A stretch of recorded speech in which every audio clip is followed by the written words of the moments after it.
Inner নামের পাশে মৃত বলে লেখা হয়েছে, অথচ কেন্দ্র সরকার, ভারতবর্ষ সরকার, এই ভারতবর্ষ তাকে পাসপোর্ট দিয়েছে, উনি পাসপোর্ট পেয়েছেন, একটা পাসপোর্টের মতো ডকুমেন্টস ওনার আছে, উনি হজে গিয়েছেন, আর এই মানুষটাকে মৃত বলে ঘোষণা করা হয়েছে।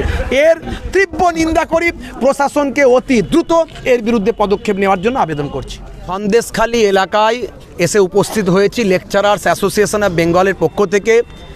এই এলাকার কিছু কম বেশি প্রায় 5,000 মানুষের একটা লিস্ট পাবলিশড হয়েছে। যে কোনোভাবেই হোক না কেন, সেটা কেউ বলছেন ভিতর থেকে হয়েছেন, কেউ বলছেন অন্যভাবে করা হয়েছে, কেউ বলছেন ফর্ম 7 জমা দিয়ে এগুলো করা হয়েছে, কেউ বলছেন এটা আপনার নির্বাচন কমিশনের ওখান থেকে আউট হয়েছে। যে কোনোভাবেই হোক না কেন, এই যে ভয় ভীতির পরিবেশ তৈরি করা হয়েছে তার বিরুদ্ধে আমরা এখানে উপস্থিত হয়েছি। আমরা এই এলাকার বিভিন্ন জায়গায় ঘুরে ঘুরে মানুষকে ভয় ভীতি যাতে না হয় তার জন্য মানুষকে আমরা বলছি যে আপনারা ভয় পাবেন না।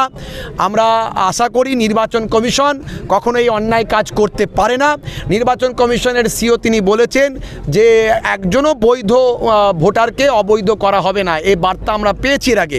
তারপরেও বলি, সাধারণ মানুষ কিন্তু নির্বাচন কমিশনের পক্ষপাতিত্বের অভিযোগ তুলেছেন, কারণ বেশিরভাগই সংখ্যালঘু মুসলিমদের হিয়ারিংয়ের ডাকগুলো এসেছে, সে ব্যাপারে পক্ষপাতিত্বের অভিযোগ উঠেছে। তারপরও আমরা মানুষকে অভয় দিয়েছি এবং একটা সম্প্রদায়ের সঙ্গে আর একটা সম্প্রদায়ের একটা সাম্প্রদায়িক ভেদাভেদ তৈরি করার জন্যই হয়তো এই চক্রান্তগুলো করা হচ্ছে কিনা আমরা জানি না, যাতে করে একটা জনগোষ্ঠী তারা এই কষ্টের মধ্যে পড়ে তারা অন্য জনগোষ্ঠীর বিরুদ্ধে একটা তাদের মধ্যে ক্ষোভ তৈরি হোক, এই জন্যে করা হচ্ছে কিনা জানি না। তারপরেও আমরা বলবো, সবাইকে শান্ত থাকতে বলবো, ভয় পেতে বারণ করব। লেকচারার্স অ্যাসোসিয়েশন অফ বেঙ্গল বাংলার খ্যাতনামা আলেম বক্তা ওলামাদের নিয়ে সংগঠিত এই সংগঠন প্রত্যেক রাত্রে কম বেশি তাদের বার্তা 4 থেকে 5 লক্ষ মানুষের কাছে দিনে রাতে পৌঁছে থাকে। এই সংগঠনের আলেম ওলামা বক্তা এবং তাদের মেম্বার্স যারা আছেন, তাদের supporting members, lakh lakh followers তারা পশ্চিমবঙ্গে ছড়িয়ে আছে। আমরা এটুকু বলতে চাই যে এই চক্রান্ত রুখে দিতে হবে, যারা এই চক্রান্ত করে লিস্ট পাবলিশ করেছে তাদের ধরে শাস্তি দিতে হবে। আমরা ইসিআইয়ের প্রতি দৃষ্টি আকর্ষণ করছি, সমস্ত রকম প্রক্রিয়াকে শিথিল করতে হবে। একজনও বৈধ নাগরিককে যদি অবৈধ করা হয়, যে আন্দোলন হবে সে আন্দোলন ভারতবর্ষের মানুষ ইতিপূর্বে কোনোদিন দেখেনি।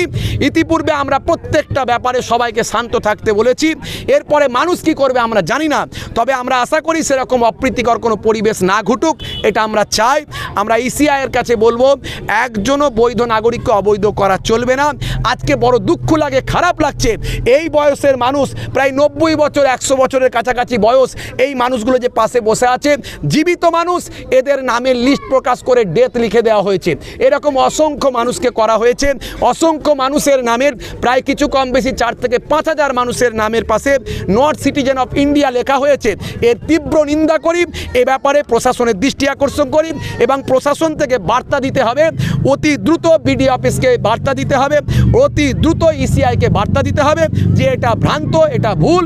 এইভাবে মানুষকে শান্ত করতে হবে, কারণ মানুষ উত্তেজিত হয়ে যাচ্ছে এবং একটা অন্য পরিবেশ তৈরি হয়ে যাচ্ছে, যেটা আমরা যাতে করে শান্তি থাকে তার জন্য চেষ্টা করছি, কিন্তু মানুষকে অতি দ্রুত প্রশাসনের পদক্ষেপ নেওয়ার জন্য আবেদন করছি। আজকে এই সন্দেশখালী ব্লকে যে লিস্টটি পাবলিশ হয়েছে সেটি কি শুধুমাত্র একটি সম্প্রদায়ের নাম বাদ দিয়ে নাম নট সিটিজেন করা হয়েছে না অন্য? আমরা এই জন্যই তো বলছি, কিছু মানুষ কুচক্রীরা চক্রান্ত করে হিন্দু মুসলমানের মধ্যে যে সম্প্রীতি আছে, এই বিবেকানন্দের দেশ, রামকৃষ্ণ পরমহংসের দেশ, এই পীর আবু বকর সিদ্দিক দাদা হুজুর কেবলার দেশ, এই রবীন্দ্র নজরুলের দেশ, এই দেশে হিন্দু মুসলমান ছোট থেকে আমরা মিলেমিশে বড় হয়েছি, আমরা কোনোদিন হিন্দু মুসলিম ভাষাটাই ব্যবহার করতে জানতাম না, কিন্তু এই নেতারা আমাদেরকে এগুলো করে করে শিখিয়ে দিয়েছে। তারা এই চক্রান্ত করে আজকে একটা সম্প্রদায়ের সঙ্গে আর একটা সম্প্রদায়ের দূরত্ব বিভাজন তৈরি করার চক্রান্ত করে এই জিনিসগুলো করছে। এখানে 18টা বুথের মধ্যে 9টা সংখ্যালঘু বুথ আছে, সংখ্যালঘু বুথের ম্যাক্সিমাম মানুষের কাছেই এই বার্তা চলে এসেছে, তাদের নামে হয় পাশে নট সিটিজেন অফ ইন্ডিয়া, না হলে ডেথ ভোটার করে দিয়েছে।